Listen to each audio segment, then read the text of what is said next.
Hello mga mare, for today's video, ito nga yung entry namin sa New Year. Nakbaka? December 31 nga to mga mare, pagkagaling ko nga sa trabaho, ay naglinis nga muna kami dito sa bahay.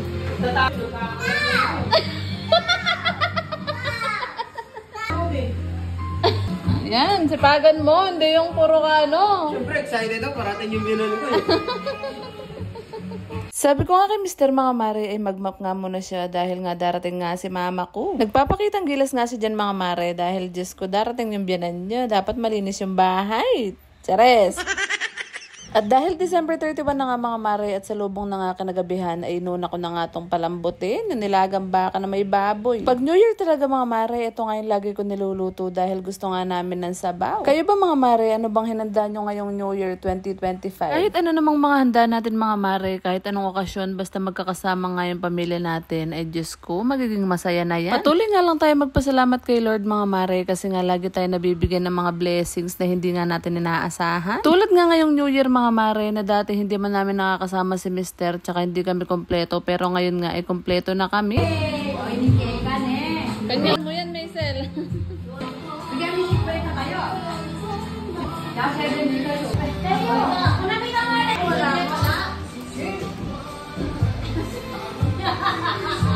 Wala ka na nagwalan ko.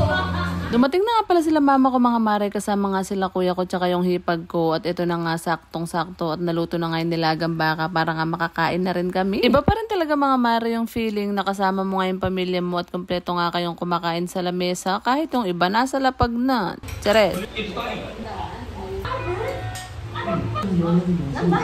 So yun na nga mga Mare, after nga namin kumain ay magpapahinga nga muna ako ng very light kasi nga wala pa akong tulog. Kahit kasi holiday ng mga Mare ay may pasok pa rin nga kami dahil hindi naman sa Pilipinas na oras yung sinusunod nga namin. Oras nga sa US, ganun. Kaya nga nung makatulog ako at makapagpahinga ng mga 3 or 4 na oras mga Mare ay Diyos ko, ito naman na nga yung inasikaso ko. Tagal ko nga nabubuhay dito sa mundo mga Mare, ngayon nga lang ako gumawa ng prosperity bowl at ito nga gagawa nga rin ako ng charcuterie board. Nakbaka. Kundi pa nga talaga nauso yung TikTok at Facebook mga Mare, ay Diyos ko, hindi ko to malalaman. Chares.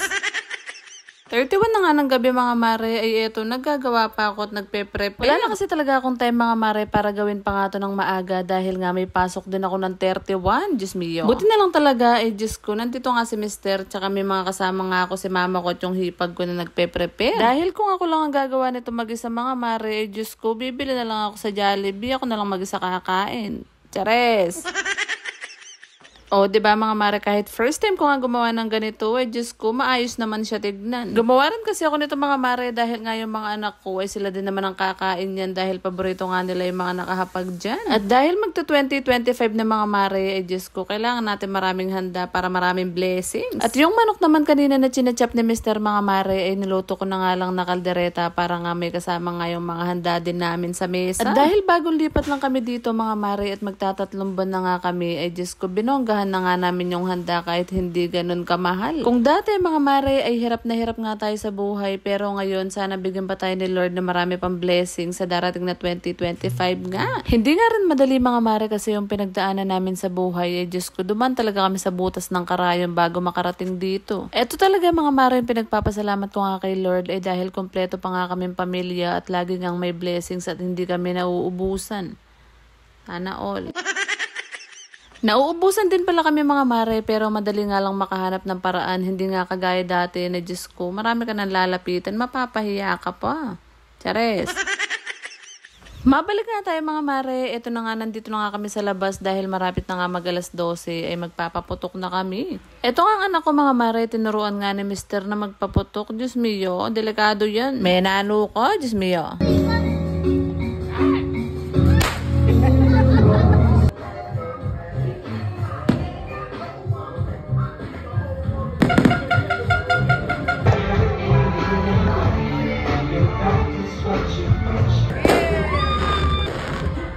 Dahil alas 12 na nga dyan mga Mare, Happy New Year nga sa ating lahat. Inumpisa na nga rin namin mga Mare na pausukan yung harap ng bahay at sindihan nga tong lucis para nga mawala yung mga malas at masasamang espiritu sa darating na 2025. Naksyota. Dati nga mga mare ay bawang lang yung sinisindihan namin tsaka yung piccolo. Ngayon may mga paganto-ganto na nga. Diyos mio. Nagtataka rin ako mga mare dahil yung hawak ko dyan ay Diyos ko ayaw nga sumindi. Ilang minuto na namin sinisilaban. Bawi pa yata yung mga nabili namin.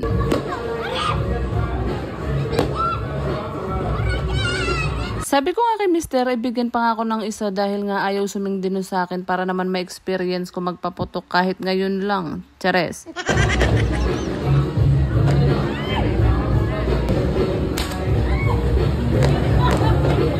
Ito ngayon nililook forward namin ni Mr. mga mare. Diyos ko, tuwang-tuwa siya. Kala mo bata.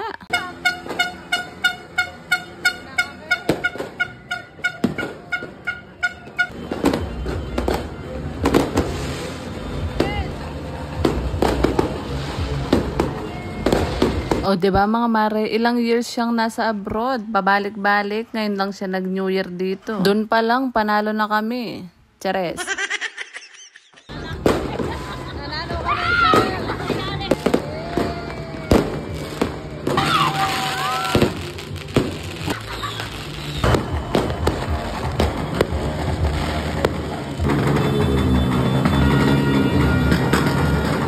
So yun na nga mga mare, akala ko tuloy-tuloy na talaga yung sayo. May pasok pa pala ako, naksyuta. Buong araw pa naman ako nagluto-luto, hindi nga ako naligo dahil akala ko swerte yun. Kaso lang sabi nga ng supervisor ko, pumasok daw ako. Chares.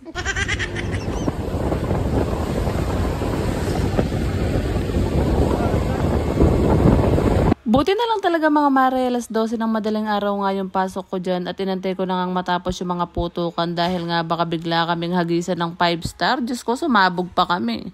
Chares. Sayang din naman yung araw ngayon mga mare dahil nga double pay. Walang notay. Kaya nga kahit nag-e-enjoy nga kami sa bahay mga mare at nagsasalubong nga sa bagong taon ay Diyos ko, naligo nga ako at pumasok na dito sa opisina. New Year's ko. So yun na nga mga mare, medyo napahaba yung video ngayon pero salamat pa rin nga sa mga nanood. Mag-comment at like at share nga kayo. Salamat!